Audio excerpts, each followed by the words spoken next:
नमस्कार, आप देख रहे हैं कालचक्र। मैं हूं श्रद्धा और मेरे साथ हैं प्रश्न कुंडली विशेषज्ञ पंडित सुरेश पांडे जी। पंडित जी, बहुत बहुत स्वागत है आपका। नमस्कार। धन्यवाद। पूजा पाठ हो, कोई शुभ काम हो या फिर हवन हो, मंत्र से साधना करने का हमारे शास्त्रों में बहुत विशेष महत्व बताया जाता है और खासतौर पर माला पर की गई मंत्र साधना ज्यादा फलदायी और ज्यादा असरदार होती है। लेकिन क्या आपने कभी यह सोचा है कि मंत्र की शुरुआत ओम से ही क्यों होती है? क्यों मंत्र के अंत में स्वाहा, नमः, फट जैसे शब्दों का उच्चारण किया जाता है? क्यों मंत्र जपने वाली माला में 108 मनके ही होते हैं? अगर आपके लिए भी अब तक ये सारी बातें, ये सारे सवाल एक रहस्य हैं, तो तैयार हो जाइए इस राज को जानने के लिए, क्योंकि आज कालचक्र में पंडित जी मंत्र और माला के गूढ़ रहस्यों से पर्दा उठाने वाले हैं। तो बने रहिए आज के कालचक्र के साथ। अपनी चर्चा को तो शुरू करेंगे, लेकिन उससे पहले हमेशा की तरह जानेंगे आज का शुभ मुहूर्त। 22 अप्रैल 2022 दिन शुक्रवार। आज वैशाख कृष्ण पक्ष की षष्ठी तिथि सुबह 8:42 तक थी। इस समय सप्तमी तिथि शुरू हो चुकी है। पूर्वाषाढ़ नक्षत्र रात 8:14 तक रहेगा। इसके बाद उत्तराषाढ़ नक्षत्र शुरू होगा। शिव योग सुबह 7:12 तक था। इस समय सिद्ध योग शुरू हो चुका है। आज रवि योग बना हुआ है और आज के कुछ अशुभ मुहूर्त भी हैं, जैसे राहु काल सुबह 10:30 बजे से दोपहर 12 बजे तक, भद्रा काल शाम 7:32 तक, यमगंड काल दोपहर 3:35 से 5:13 तक और गुलिक काल सुबह 9:04 तक रहने वाला है। जय मां विंध्यवासिनी।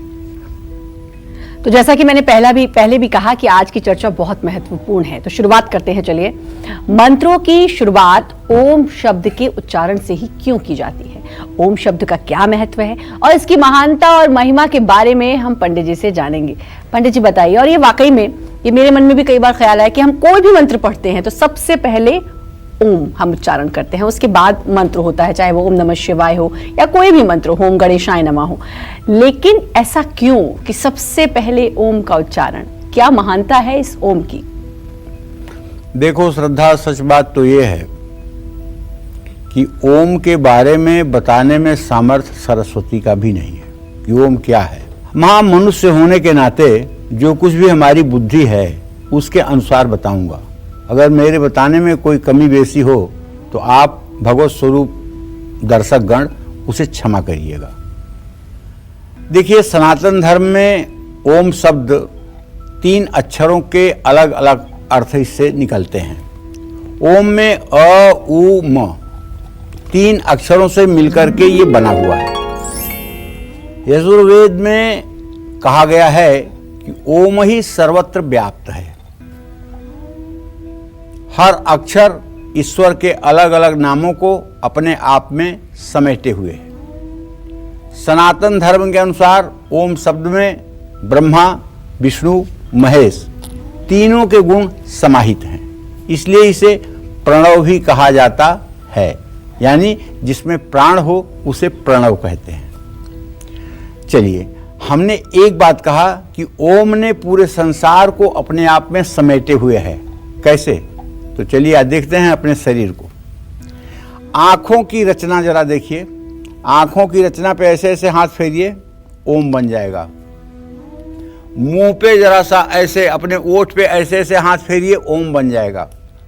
नीचे की तरफ भी करिए, ओम बन जाएगा। कंधे पर करिए, ओम बन जाएगा।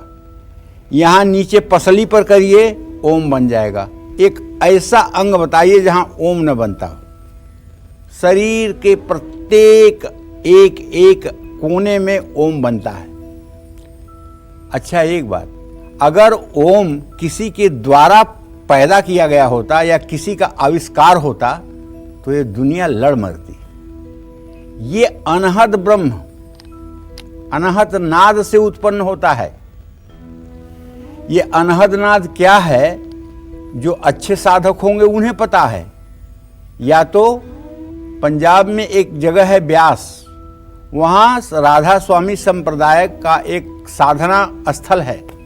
वो लोग अनहद नाद की ही साधना करते हैं, इसी ओंकार की ही साधना करते हैं।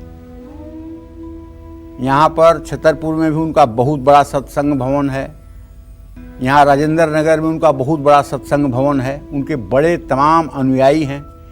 वो लोग इसी अनहद ब्रह्म का ही अधिष्ठान करते हैं, अनुष्ठान करते हैं, इसी अनहद ब्रह्म को जानने के लिए ही साधना करते हैं। तो भाई अनहद नाद, जब आप चारों तरफ से मौन हो जाते हैं और आप अपने आप में एकाग्र चित्त हो जाते हैं, तो आपके नाभि अर्थात मणिपूरक चक्र पर जो धुनकारा चलता है उससे ओम अक्षर जो है निकलता है, और इसी ओम से सारे अक्षरों की व्युत्पत्ति होती है। क से लेकर के ज्ञ तक जितने अक्षर हैं सब इसी ओम की पैदावार हैं। अगर किसी मनुष्य ने कोई एक अक्षर बनाया होता ना, तो कहते हाँ मेरा अक्षर पहले आना चाहिए, प पहले आना चाहिए, त बाद में आना चाहिए।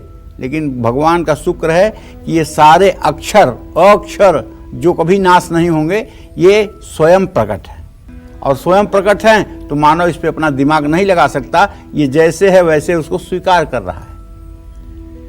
अच्छा, एक मजे की बात आपको बताऊं, जब अर्जुन को पता चला कि कृष्ण तो ओंकार हैं, एकाक्षर ब्रह्म हैं, तो अर्जुन रोने लगे। अर्जुन ने कहा कि कई बार मैंने आपको यादव कह दिया, हे कृष्ण, हे यादव, हे सखेती। कई बार मैंने आपको सखा कह दिया, कई बार मैंने आपको कृष्ण कह दिया।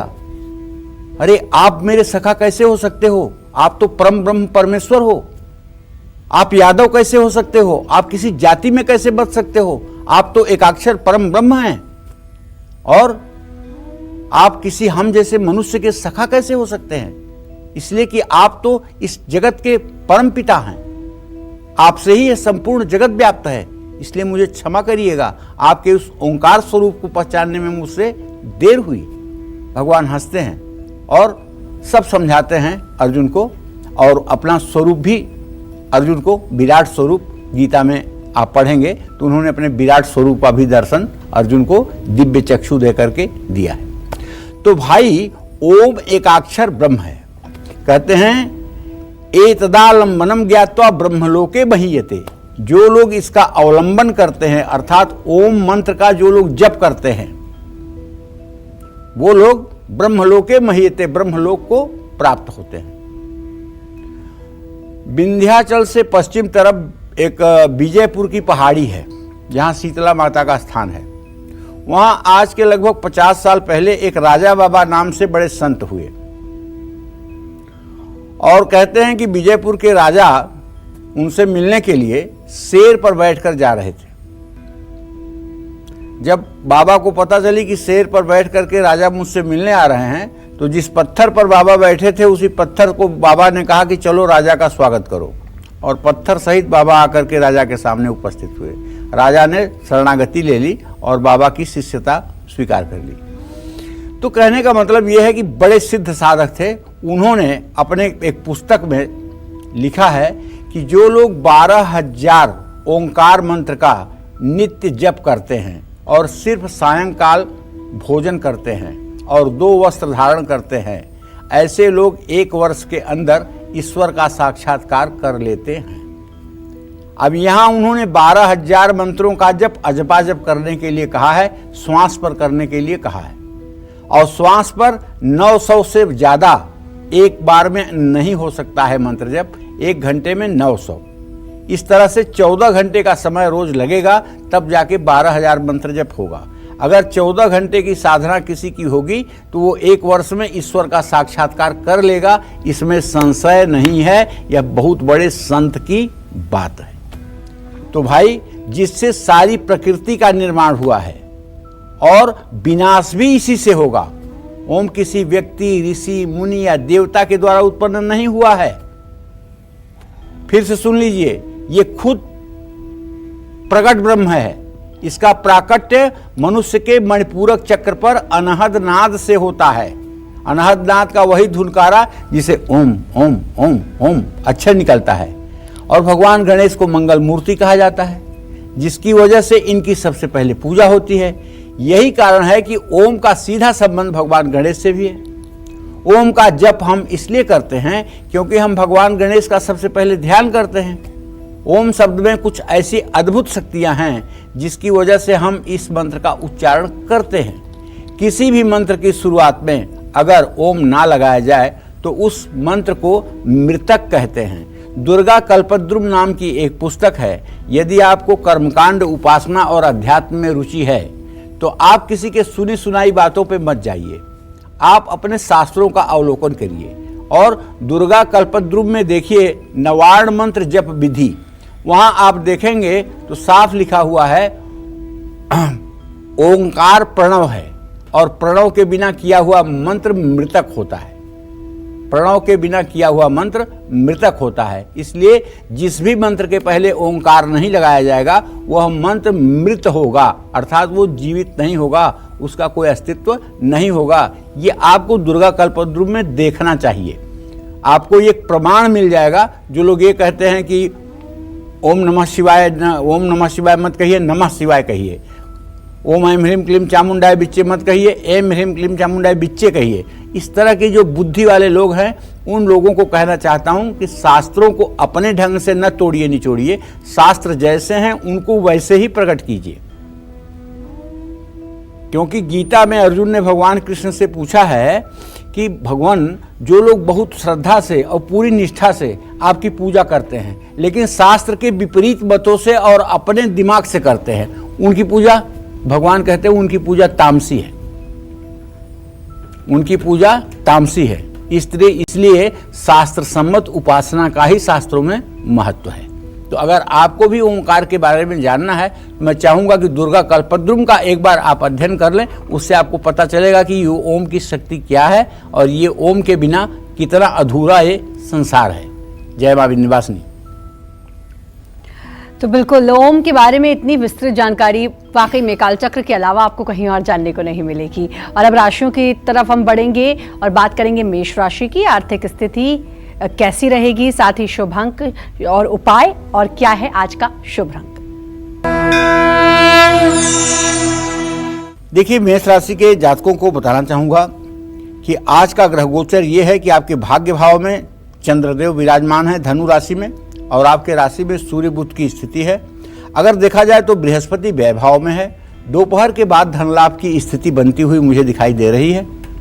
जहां तक वर्क फ्रंट की बात है, साझेदारी में चल रहा तनाव भी आपका दूर हो सकता है और सहकर्मियों या परिवार के साथ थोड़ी सी मनमुटाव की स्थिति बन सकती है, लेकिन स्वास्थ्य आपका अच्छा रहेगा। खान पान का अनदेखी न करें।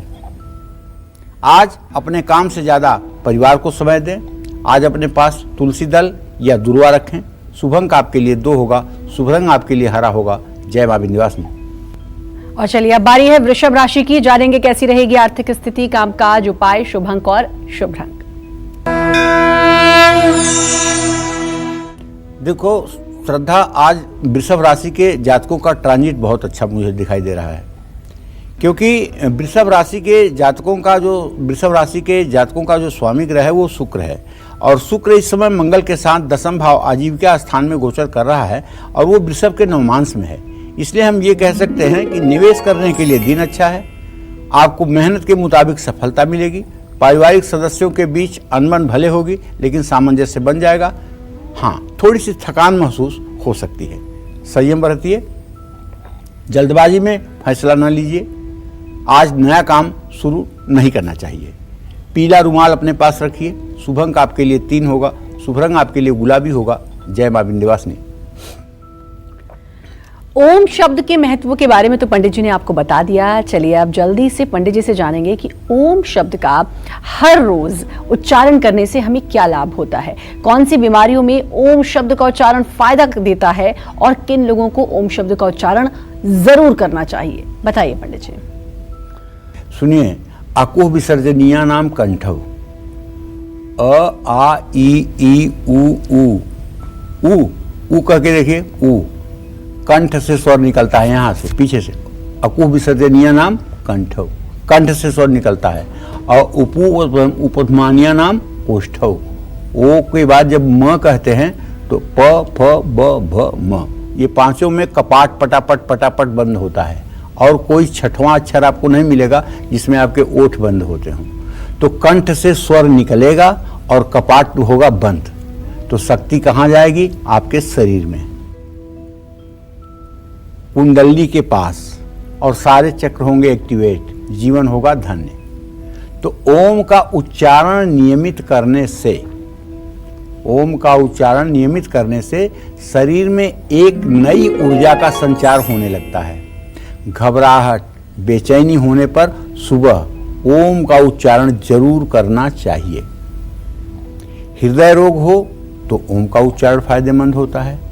ओम का उच्चारण हृदय गति और रक्त के प्रवाह को संतुलित करता है। ओम का उच्चारण करने से पाचन शक्ति अच्छी रहती है। ओम का उच्चारण करने से नींद न आने की समस्या दूर हो जाती है। ब्लड प्रेशर, शुगर के रोगियों को हर रोज सुबह 108 बार ओम का उच्चारण करना चाहिए। ओम का उच्चारण करने से व्यवहार में शालीनता आती है। अगर ये सब जो लाभ हैं आप चाहते हैं तो ओम का जप करें। लेकिन अगर आप इस भवसागर से मुक्ति चाहते हैं, आवागमन से मुक्ति चाहते हैं, ईश्वर का साक्षात्कार करना चाहते हैं, तब मैं आपको एक और संत का दृष्टांत देना चाहूंगा। कलयुग में एक सिद्ध संत हैं, स्वामी अड़गड़ानंद जी महाराज। सक्तेशगढ़ में इनका आश्रम है और सचमुच में बहुत पहुंचे हुए संत हैं, ये मैं आपसे कह रहा हूं। उन्होंने यथार्थ गीता नाम की एक पुस्तक लिखी है। उस यथार्थ गीता की टीका पढ़ लेने मात्र से आपको लगेगा कि हाँ, पहुंचे हुए संत हैं। उन्होंने साधना के लिए जो उपाय बताए हैं अपने भक्तों को, तो उन्होंने ओंकार के ही जप को महत्व दिया है, अजपा जप को। लेकिन उन्होंने कहा है कि इसको बैखरी, मध्यमा और पश्यती में करना है। बैखरी कहते हैं ओम ओम बोल करके जब आप जप करोगे तो इसको कहते हैं बैखरी, ओम ओम ओम ओम। इस तरह की साधना उन्होंने 6 महीने करने के लिए कही है, इसको कहते हैं बैखरी। और दूसरी साधना उन्होंने कहा है मध्यमा। मध्यमा वो है कि शब्द बाहर नहीं निकलते हैं, ओम ओम ओम। इस तरह से धीमे धीमे, मतलब कि ये है मध्यमा। और तीसरी साधना उन्होंने बताया है पश्यती। पश्यती का मतलब देखना। तो आप अब जिह्वा का प्रयोग नहीं करेंगे, आप केवल श्वास पर, जो श्वास आपकी चल रही है उसी श्वास के नासिका के अग्रभाग पर ध्यान देते रहेंगे कि ओ जो है अंदर आ रहा है, म बाहर जा रहा है। ओ नाभि तक आ रहा है, म नाभि से बाहर जा रहा है। ओ म। ये मैं बोल रहा हूँ लेकिन आपको बोलना नहीं है, केवल आपको देखना है। और जिस नासिका से छिद्र से चल रहा है उसी से 6 महीना ऐसा करने के बाद ईश्वरीय साक्षात्कार आपको देखने को मिलता है। आपके आत्मा में ईश्वरीय प्रकाश का उदय होता है और आपकी साधना साकार होती है। ये कोई मैं नहीं कह रहा हूँ, ये एक बहुत बड़े साधक जिन्होंने पूरा जीवन अपनी साधना में लगा दिया है। और सचमुच में जो आज कलिकाल में भी एक संत हैं जिनके दर्शन से सचमुच में पाप और ताप का नाश हो सकता है, उनकी बात मैं कह रहा हूँ। आप भी अगर चाहें तो मध्यमा, बैखरी, मध्यमा, पश्यती के अनुसार भवसागर से मुक्त होने के लिए प्रयास कर सकते हैं। जय मां विंध्यवासिनी। ओम शब्द की महिमा के बारे में पंडित जी लगातार बता रहे हैं और अब बारी है मिथुन राशि की। कैसा रहेगा आज का पूरा दिन, आइए जानते हैं। देखिए, मिथुन राशि के जातकों को बताना चाहूंगा कि आपका ट्रांजिट ये है कि आपके एकादश भाव में आपका राशि स्वामी है, तो धन लाभ तो होगा, लेकिन उसी के अनुसार राहु खर्चा भी बढ़ाएगा। हर काम में आपको सफलता मिलेगी, दोस्तों और रिश्तेदारों के साथ समय व्यतीत होगा। लेकिन एक बात जान लीजिए, अगर कोई भारी भरकम सामान इधर से उधर पहुंचाने की जरूरत हो तो जरा सावधान रहिएगा। आज हल्की सी लापरवाही भी चोट चपेट लगा सकती है, खास करके बाएं पैर में चोट लग सकती है। प्रतिस्पर्धियों से उलझिए मत। आज शिवलिंग पर जलाभिषेक करिए। शुभ अंक आपके लिए 6 है, शुभ रंग आपके लिए लाल है। जय मां विंध्यवासिनी।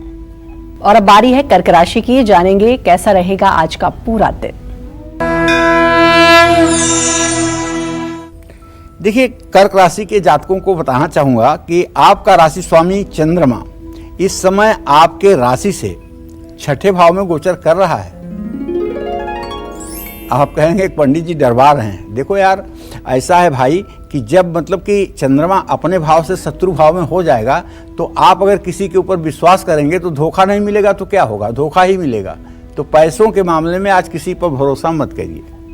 हाँ, अगर आप मीडिया में हैं या लेखन का काम करते हैं या आप संपादकीय लिखते हैं तो आपके लिए बेहतरीन समय है। ये बात मैं आपसे कह रहा हूँ। परिवार में किसी तरह की गलतफहमी ना पैदा होने दें। स्वास्थ्य आपका अच्छा रहेगा। नया काम शुरू करने के लिए दिन अच्छा नहीं है, कोई चीज भी खो सकती है। आज ओम नमः शिवाय का यथासंभव मंत्र जप करें। शुभ अंक आपके लिए 5 है, शुभ रंग आपके लिए सफेद है। जय मां विंध्यवासिनी। आज कालचक्र में पंडित जी आपको पूजा पाठ और मंत्रोच्चारण से जुड़ी बहुत खास जानकारी दे रहे हैं, तो ध्यान से देखते रहिए आज का कालचक्र। मंत्र जाप से पहले जरूर जानिए मंत्र और माला का रहस्य। चलिए अपनी चर्चा को आगे बढ़ाएंगे। और जैसा कि हम सभी जानते हैं, हवन और यज्ञ जब भी होता है उसे करते समय अग्नि में आहुति दी जाती है।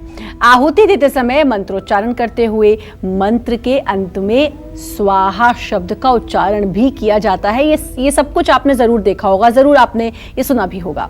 लेकिन ऐसा होता क्यों है, इसका क्या अर्थ है और इसके पीछे का रहस्य क्या है, ये जरा हम पंडित जी से जानेंगे। पंडित जी, वाकई में जब यज्ञ होता है तो स्वाहा जरूर किया जाता है और उसी के साथ आहुति दी जाती है। पंडित जी जैसे ही बोलते हैं स्वाहा तो आहुति दी जाती है, लेकिन ये स्वाहा, इसका क्या महत्व है इस शब्द का, और ये किसी भी मंत्र के पीछे या फिर ये यज्ञ करते समय सबसे पीछे क्यों लगाया जाता है स्वाहा? देखो, ऐसा है श्रद्धा,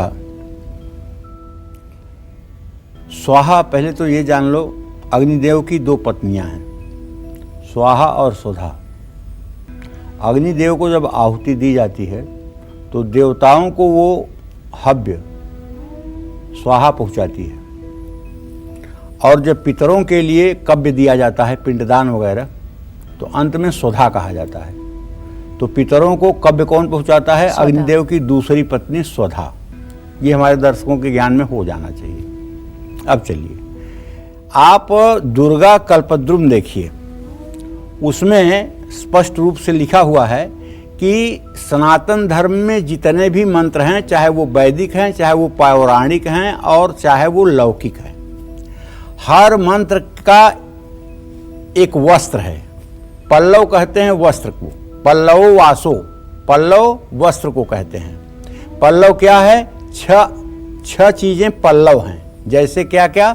नमः, स्वाहा, वौषट, वषट, फट, हुम।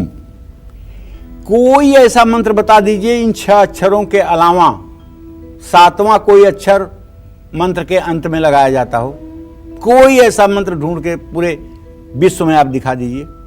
ये पल्लव है। तो मंत्र जो होता है वो नंगा होता है, उसको वस्त्र पहनाना पड़ता है।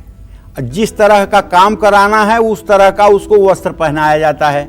जैसे अगर आपको शांति चाहिए, पौष्टिक चाहिए, तो मंत्र के अंत में जोड़ दीजिए नमः, शांति पौष्टिके नमः। और वश्याकर्षण होमेषु, वशीकरण, आकर्षण और हवन करने के लिए अंत में जोड़ दीजिए स्वाहा। स्वाहा से केवल हवन नहीं होती है, स्वाहा से वशीकरण और आकर्षण भी होता है। किसी मंत्र के अंत में अगर आप स्वाहा जोड़ करके मंत्र जप करें तो मैं गारंटी देता हूं कि इससे वशीकरण और आकर्षण शीघ्र होता है। साफ साफ लिखा हुआ है दुर्गा कल्पद्रुम में, वश्याकर्षण होमेषु स्वाहा सदैव नियोजते। वशीकरण, आकर्षण और हवन के लिए स्वाहा पल्लव का प्रयोग करना चाहिए। वौषट लक्ष्म्यादि साधकः, और वौषट शब्द जो है ये लक्ष्मी के साधकों के लिए है। मंत्र के अंत में वौषट जोड़ दें तो तत्काल महालक्ष्मी अपने क्षीर सागर को छोड़ करके और उस भक्त के यहाँ निवास करने के लिए उद्यत हो जाती हैं। इसलिए मंत्र के अंत में वौषट जोड़ करके आप अपनी दरिद्रता को जिंदगी भर के लिए जला सकते हैं। अगर आज आप गरीब हैं तो इसमें ना आपके किस्मत का दोष है, ना भगवान का दोष है, इसमें दोष आपके कर्म का है। आप भगवती को स्मरण नहीं कर रहे हैं, भगवान को बुला नहीं रहे हैं, आप हृदय से भगवान को करुण पुकार से सुना नहीं रहे हैं, नहीं तो एक दिन में अभाव जीवन का दूर हो सकता है। वषट और फट, किसी का उच्चाटन करने के लिए फट शब्द का प्रयोग अंत में किया जाता है। फट शब्द उच्चाटन माने मन का उचट जाना। सही बात तो यह है कि सनातन धर्म में हम अपनी दुष्प्रवृत्तियों को, अपनी बुराइयों का उच्चाटन करने के लिए इस मंत्र का प्रयोग करते थे। हमारे अंदर की ये बुराई दूर हो जाए इसके लिए फट का मंत्र अपने ऊपर लागू करते थे। लेकिन नहीं, अब तो ऐसा होता है कि जो हमारा दुश्मन है उसका दिमाग पागल कर दो, उसके लिए फट मंत्र जोड़ करके करो। और हुम ब्राह्मण मारणे बिना, ये मारण का मतलब कि मंत्र है हुम। अगर मंत्र के अंत में हुम लग जाए तो ये मारण है, किसी की जीव हत्या के लिए ये है। ये तब बनाया गया था, इस मंत्र का ये भाव था भगवान शिव की दृष्टि में कि मनुष्य कामादि दोषों से जब पीड़ित होता है, काम क्रोध लोभ मोह से, तो काम क्रोध को मारने के लिए, काम क्रोध को खत्म करने के लिए अगर व्यक्ति इस मंत्र का जप करेगा अंत में, तो उसका काम मर जाएगा, उसका क्रोध मर जाएगा, उसका मोह मर जाएगा, उसका लोभ मर जाएगा। लेकिन आज ये काम क्रोध लोभ को मारने वाले लोग बहुत कम हैं। आज अपने दुश्मन की जिंदगी लेने के लिए, अपने दुश्मन को मारने के लिए, उससे शारीरिक क्षति पहुंचाने के लिए मंत्र का प्रयोग होता है। आप मंत्र का प्रयोग करोगे कोई बात नहीं, लेकिन इसका दुष्प्रभाव भी आपको भुगतना पड़ेगा। अगर आप सोचते हो कि नहीं, तो भुगतना पड़ेगा, क्योंकि बहुत सी पूजा जो है मेघनाथ ने निकुंभिला में की थी। 2 मिनट में हनुमान जी ने सब इधर से उधर कर दिया और अंत में रावण थोड़ी विजयी हुआ, राम ही विजयी हुए ना। तो जहाँ धर्म रहेगा वहीं मंत्र भी चलेगा। तो इस तरह से समझने की बात है। ये 6 अक्षर जिसमें एक स्वाहा भी है, ये है पल्लव। हिंदू धर्म में पूजा पाठ हवन यज्ञ का विशेष महत्व है। कोई भी शुभ कार्य हो, घर में हवन कराना हो, आवश्यक है। हवन के दौरान हम सब आहुति देते हुए स्वाहा स्वाहा कहते हैं। लेकिन कभी आपने सोचा यज्ञ और हवन के दौरान हमेशा स्वाहा बोलने के लिए क्यों कहा जाता है? तो दुर्गा कल्पद्रुम के अनुसार 6 प्रकार के पल्लव होते हैं। पल्लव का अर्थ है बिना पल्लव के सभी मंत्र नंगे होते हैं। गायत्री मंत्र को छोड़कर 6 पल्लव संपूर्ण सनातन धर्म में सभी मंत्रों के अंत में इस्तेमाल किए जाते हैं। ये पल्लव हैं नमः, स्वाहा, वषट, वौषट, फट और हुम। पहले ही बता चुका हूँ। जिसमें स्वाहा वशीकरण और आकर्षण के लिए हवन में प्रयुक्त होता है। अग्निदेव की 2 पत्नियां स्वाहा और सुधा। स्वाहा अग्नि में आहुति को पाकर देवी देवताओं तक पहुंचाती हैं, और मंत्र के अंत में जब सुधा आप लगाते हैं तो वो देवी पिंडदान और हवन को पितरों तक पहुंचाती हैं। सुधा देवी पितरों को कब्य प्रदान करती हैं, स्वाहा देवताओं को हव्य प्रदान करती हैं। वेदों के अनुसार कोई भी हवन या यज्ञ तब तक सफल नहीं माना जा सकता है जब तक कि हवन में दी जाने वाली आहुतियों को देवता ग्रहण ना करें। तो ऐसा देवता ऐसा ग्रहण तभी कर सकते हैं जब अग्नि के द्वारा स्वाहा के माध्यम से अर्पण किया जाए। स्वाहा वशीकरण, हवन और आकर्षण के लिए इस्तेमाल किया जाता है। ये मुझे विश्वास है आप मेरी बात को समझ गए होंगे। अगर कम समझे होंगे तो दुर्गा कल्पद्रुम की किताब पढ़ करके समझ जाएंगे। जय मां विंध्यवासिनी। और हम जान रहे हैं इतनी ऐसी जानकारी जो मैं बार बार कह रही हूँ कि कालचक्र में ही आपको जानने को मिलती है। आपने ओम के बारे में जाना, स्वाहा के बारे में भी जाना, और भी बहुत सारी रहस्य हम जानेंगे। लेकिन अब बढ़ेंगे हम सिंह राशि की तरफ और जानेंगे कैसी रहेगी आर्थिक स्थिति, कामकाज, रिश्ते, सेहत, साथ ही क्या है आज का उपाय, शुभ अंक और शुभ रंग। देखिए, आपके भाग्य स्थान में आपके राशि स्वामी की स्थिति है, लेकिन आपके व्यय भाव का स्वामी चंद्रमा अपने भाव से राष्ट्रक योग बना रहा है। इसलिए मैं आपसे कहना चाहूँगा, फिजूल खर्ची पर काबू करने की कोशिश करिए, वरना भविष्य में पछताएंगे। पढ़ाई में विद्यार्थियों का मन नहीं लगेगा। किसी करीबी व्यक्ति से मुलाकात हो सकती है। एक चीज अच्छा है कि आपके बच्चों की तरक्की होगी। तन और मन में स्फूर्ति रहेगी और तनाव भी नहीं होगा। मनमुटाव से बचिए, अपने मन पर काबू रखिए। लाल गुलाब का फूल माँ दुर्गा को अर्पित करिए। शुभ अंक आपके लिए 4 है, शुभ रंग आपके लिए लाल है। जय मां विंध्यवासिनी। स्वाहा शब्द के अलावा भी कई ऐसे शब्द होते हैं जिन्हें मंत्रों के अंत में प्रयोग किया जाता है। ये विशेष शब्द कौन कौन से हैं, इनका क्या महत्व है और किस मनोकामना को पूरा करने के लिए इनका प्रयोग किया जाता है, आइए जानेंगे पंडित जी से। बताइए पंडित जी। देखो, मैंने बताया, एक बार पूरा बता दिया है, वही बात दोबारा बता रहा हूँ। दुर्गा कल्पद्रुम के अनुसार मंत्र के अंत में नमः का जब प्रयोग होता है तो वो मंत्र शांति और पुष्टि प्रदान करता है। वषट किसी को वश में करने के लिए किया जाता है। वौषट लक्ष्मी के साधक प्रयोग करते हैं, महालक्ष्मी की अपार कृपा हो जाए इसके लिए। जिस मंत्र के अंत में वौषट शब्द का प्रयोग होता है वो मंत्र शीघ्र लक्ष्मी को आकर्षित करता है। फट ये पल्लव उच्चाटन के लिए प्रयुक्त होता है। इस पल्लव से आप अपने अंदर के दुर्गुणों को और दुर्बुद्धि का उच्चाटन कर सकते हैं। और मंत्र के अंत में हुम शब्द का प्रयोग मारण के लिए होता है। मनुष्य को अपने शरीर के अंदर रहने वाले काम, क्रोध, वासना, आसक्ति का मारण करना चाहिए। ये परम उपयोगी है। इस पल्लव का इस्तेमाल कुछ लोग दूसरों का बुरा करने के लिए करते हैं, जो गलत ही नहीं है, बहुत गलत है। और हो सकता है कि आपकी साधना पूरी भी हो जाए, लेकिन परिणाम आपको भी भुगतने पड़ेंगे। इसलिए ये ज्ञान जरूर आपको दे रहा हूँ, लेकिन कह रहा हूँ कि इसका प्रयोग मत करिएगा, वरना दीपक जलेगा, अंधेरा दूर होगा तो काजल भी कहीं न कहीं से पैदा होगा। अर्थात आप क्षणिक सुख के लिए ये करके आराम तो महसूस करेंगे, लेकिन उसका दुष्परिणाम भी आपको भुगतना पड़ेगा। जय मां विंध्यवासिनी। तो हम लगातार जानकारी हासिल कर रहे हैं। ओम के बारे में जाना, स्वाहा, स्वाहा के अलावा जितने भी शब्द हैं जो पंडित जी ने बताए, इनको पल्लव कहते हैं, जो किसी मंत्र के पीछे लगाए जाते हैं, उनका क्या महत्व है। चलिए बढ़ेंगे कन्या राशि की तरफ, जानेंगे कैसी रहेगी आर्थिक स्थिति, कामकाज, रिश्ते, सेहत, साथ ही क्या है आज का उपाय, शुभ अंक और शुभ रंग। देखिए, बताना चाहूंगा आपको कि आज आपका खर्च बढ़ सकता है। ऐसे में कन्या राशि के जातकों को चाहिए, कन्या राशि के जातकों को चाहिए कि मेहनत के अनुसार सफलता नहीं मिलेगी। किसी करीबी से वाद विवाद और मां से संबंध बिगड़ेंगे। आज आप तनाव और थकान महसूस करेंगे। आज किसी का अपमान न करें, जिद्दी स्वभाव पर नियंत्रण रखें, किसी भूखे व्यक्ति को भोजन कराएं, आर्थिक मदद करें। शुभ अंक आपके लिए 5 होगा, शुभ रंग आपके लिए नीला होगा। जय मां विंध्यवासिनी। और अब बात करेंगे तुला राशि की और जानेंगे कैसा रहेगा आज का पूरा दिन। देखिए, तुला राशि के जातकों को बताऊं कि आपके राशि में केतु की स्थिति है और आपके सप्तम भाव में सूर्य, बुध, राहु विराजमान है। आपके धन भाव का स्वामी मंगल अपने भाव से चतुर्थ दशम है, मतलब खर्च बढ़ सकता है और विरोधी आपको नुकसान पहुंचाने का पूरा प्रयास कर सकते हैं। परिवार में किसी आयोजन का आप हिस्सा बन सकते हैं। स्वास्थ्य उत्तम रहेगा। आज जिद्दी व्यवहार छोड़ें, कोई भी महत्वपूर्ण फैसला ना लें। आज सोने का कोई आभूषण जरूर धारण करें। शुभ अंक आपके लिए 4 होगा, शुभ रंग आपके लिए ग्रे होगा। जय मां विंध्यवासिनी।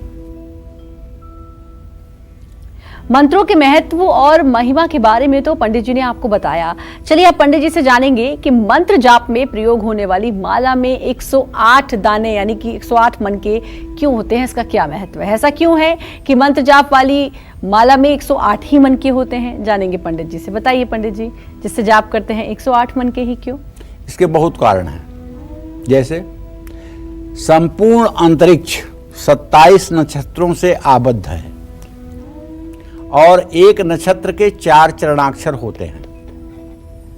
अगर 27 में 4 का गुणा करेंगे तो कितना होगा? 108।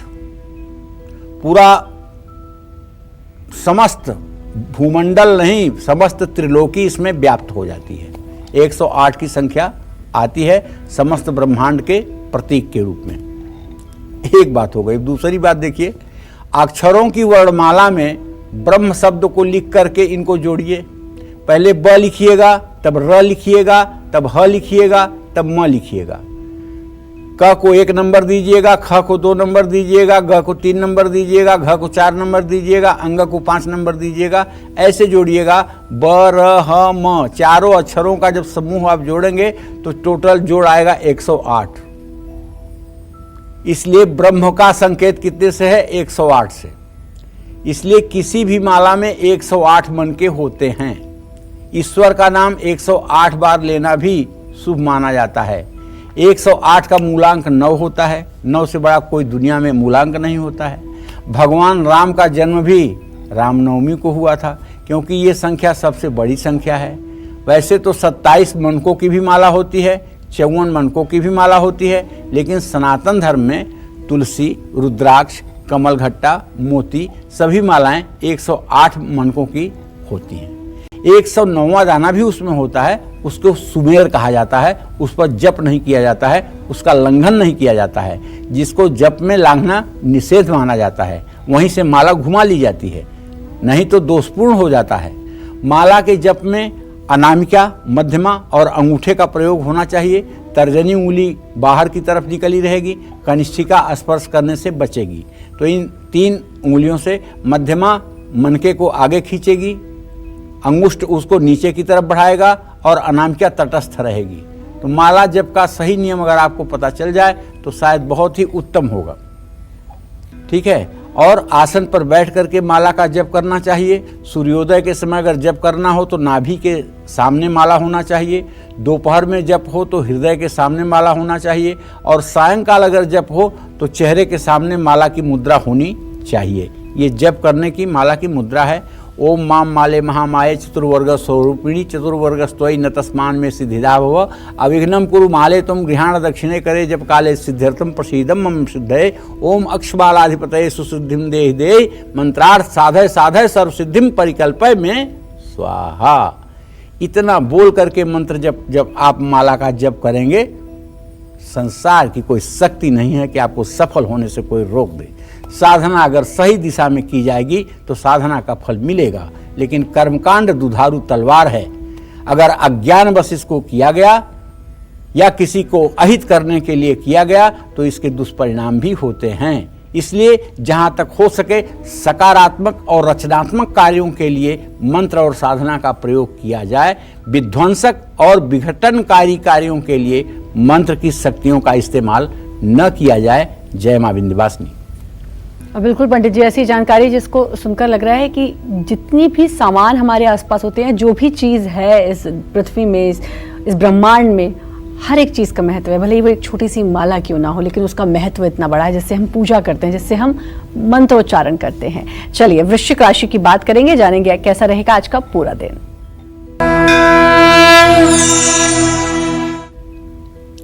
देखिए, वृश्चिक राशि के जातकों को बताना चाहूँगा कि आपका राशि स्वामी मंगल शुक्र के साथ गोचर कर रहा है कुंभ राशि में, और ये आपके राशि का चौथा भाव है।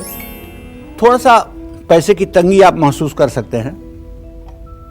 कारोबार में मशीनरी से जुड़ी छोटी मोटी परेशानियां भी आ सकती हैं।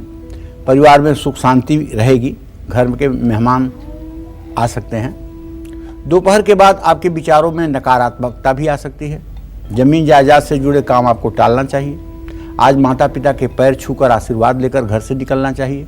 शुभ अंक आपके लिए 1 है, शुभ रंग आपके लिए पर्पल है। जय मां विंध्यवासिनी। चलिए अब बात करेंगे धनु राशि की। क्या कहता है धनु राशि का आज का राशि फल, कैसा रहेगा आज का पूरा दिन, आइए जानते हैं।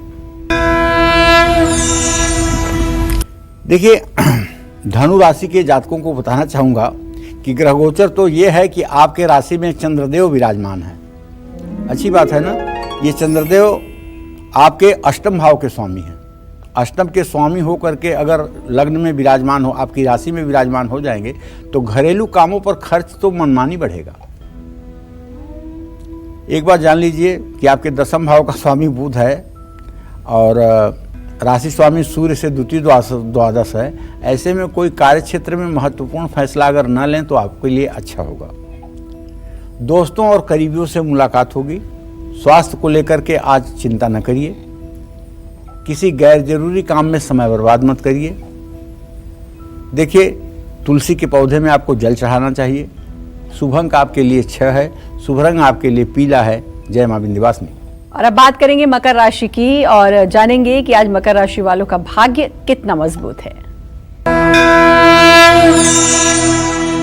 चलिए, मकर राशि के जातकों को बताना चाहूंगा कि आपके राशि में शनि देव विराजमान है। ये बड़े खुशी की बात है। और मंगल और शुक्र आपके धन भाव में विराजमान है और आपके पराक्रम स्थान में बृहस्पति है और आपके सुख स्थान में सूर्य बुध राहु के साथ। तो इसका मतलब है धन लाभ तो होगा, कारोबार में वृद्धि भी होगी और हर काम में सफलता भी मिलेगी। लेकिन पत्नी और बच्चों को लेकर के मन में चिंता बढ़ेगी। बाईं आंख में तकलीफ भी हो सकती है, तनाव भी हो सकता है। वाहन चलाते समय ध्यान न भटकने दें। किसी छोटे बच्चे को टॉफी या फल आप दे सकते हैं। शुभ अंक आपके लिए 9 होगा, शुभ रंग आपके लिए गुलाबी होगा। जय मां विंध्यवासिनी।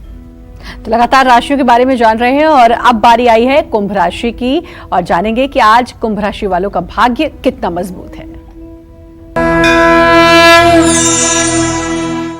देखिए, कुंभ राशि में तो मंगल और शुक्र की स्थिति है और कुंभ राशि के व्यय भाव में शनिदेव कुंडली मार के बैठे हैं, तो धनहानि तो होगी, इसमें कोई दो राय नहीं है। चंद्रमा का जो गोचर धनु राशि का है उसके हिसाब से जो शनिदेव की स्थिति है तो धनहानि तो होगी। मैं यही चाहता हूं कि 100-200 की धनहानि हो, ज़्यादा आपको धनहानि ना हो। इसके लिए आपको सिर्फ और सिर्फ कुछ उपाय करने होंगे जो मैं बताऊंगा। कार्य क्षेत्र में स्थिति सामान्य रहेगी, शादी के लिए अच्छा प्रस्ताव आ सकता है अगर आप विवाह योग्य हैं। खान पान का ध्यान रखिएगा, महत्वपूर्ण निर्णय मत लीजिएगा, नकारात्मक विचारों को हावी मत होने दीजिएगा। आज चांदी की कोई चीज़ अपने पास रखिएगा। शुभ अंक आपके लिए 4 है, शुभ रंग आपके लिए हरा है। जय मां विंध्यवासिनी। पंडित जी, आज हम मंत्रों की बात कर रहे हैं, हमने ओम की बात करी, नमः की बात करी, स्वाहा की बात करी, बहुत कुछ बताया आपने। ऐसे रहस्य जो शायद किसी को पता भी नहीं होंगे। एक मन में सवाल आया है क्योंकि बहुत से लोग जो वर्किंग होते हैं, समय की कमी होती है, तो 108 बार मंत्रों का जाप नहीं कर पाते होंगे, तो उनको कितनी बार मंत्रों का जाप करना चाहिए, या फिर अपनी श्रद्धा अनुसार जितना उनके पास समय है उस हिसाब से मंत्रोच्चारण कर लें? देखो श्रद्धा, सही बात तो यह है, मेरी श्रद्धा तो बड़ी है। 21,600 श्वास मनुष्य की चलती है और सनातन धर्म में वर्णन है कि मनुष्य को हर श्वास पर भगवान का भजन करना चाहिए। माने जिंदगी की जितनी सांसें मिली हैं, जितना जीवन मिला है, उस पर हम कोई भी कर्म करते रहें लेकिन भगवान की साधना करते रहें। हम कुंडली देखते रहें लेकिन श्वासों पर हरि भजन चलता रहे। ठीक है, मैं हर खेत में हल जोतूं लेकिन मन में भगवान का स्मरण चलता रहे, सिमरन चलता रहे। तो कहने का मतलब ये है कि ये कोई हार्ड फास्ट नहीं है कि आपको पूजा करनी ही है, भगवान को आपको याद करना ही है, कोई मजबूरी नहीं है। आप अगर चाहते हो कि आपका कल्याण हो, अगर आप चाहते हो कि ईश्वर आपके ऊपर प्रसन्न हो, तो आप एक बार भी मंत्र जप मत करिए, केवल हर समय भगवान की लीलाओं का स्मरण करते रहिए, भगवान की कृपा सब में देखते रहिए। इतनी सुंदर श्रद्धा है, देखो भगवान ने बनाया है। इतने सुंदर रंग बिरंगे फूल खिले हैं, देखो ईश्वर की कितनी अच्छी सृष्टि है। हाथी इतना बड़ा जानवर है फिर भी ऐसे चलता है, देखो इसमें ईश्वर की कृपा है। चींटी के लिए भी भगवान ने खाने की चीज़ें बनाई। मतलब पूरे चराचर जगत में ईश्वर का चमत्कार देखिए और पूरे चराचर जगत में ईश्वर को देखिए। क्या जरूरी है मंत्र पढ़ना और मंत्र पढ़वाना? इससे क्या होता है? अगर मंत्र पढ़ने से और मंत्र बोलने से कुछ होता तो जितने प्रेस मशीन लगे हुए हैं, जितने मंत्रों को छापे हैं, सब लोहे की मशीनें स्वर्ग में चली जाती।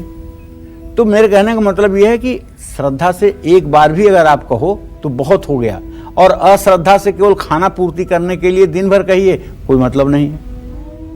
ठीक है, तो कहने का मतलब यह है कि देखो, उसी मंत्र जप करके पंडित जी को पूरे दिन की दक्षिणा 1100 रुपया मिलती है। पूरे दिन वही मंत्र जपते रहेंगे, शाम को 1100 रुपया मिलेगी।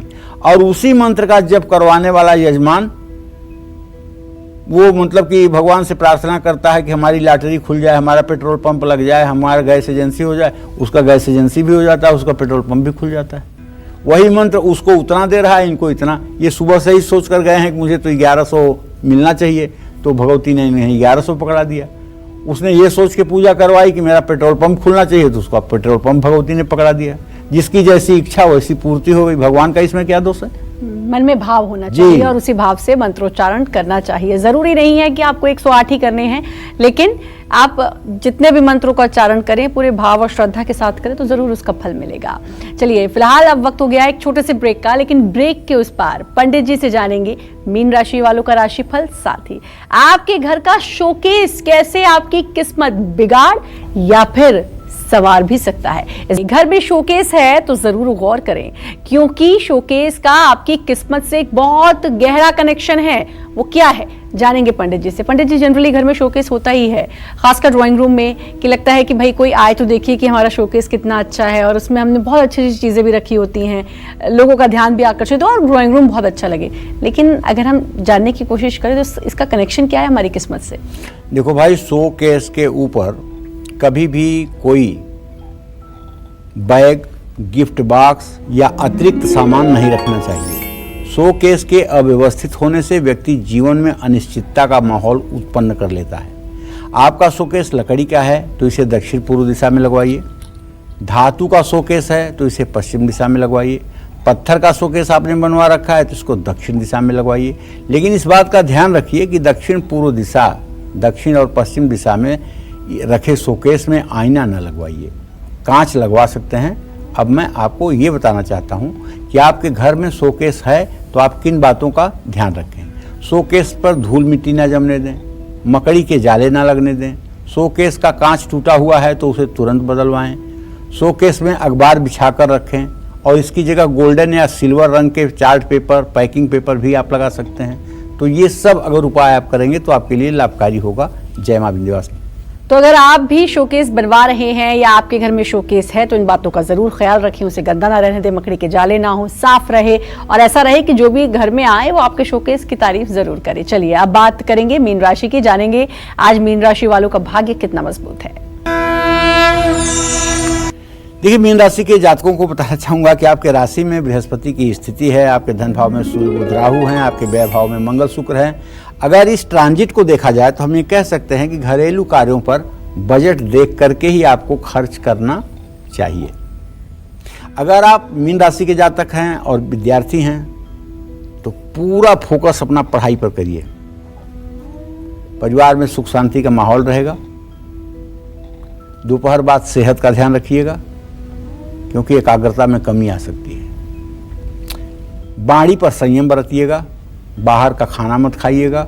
शिव मंत्रों का जप करिएगा। शिव चालीसा का पाठ करिएगा। शुभ अंक आपके लिए 9 है। शुभ रंग आपके लिए सुनहरा है। जय मां विंध्यवासिनी।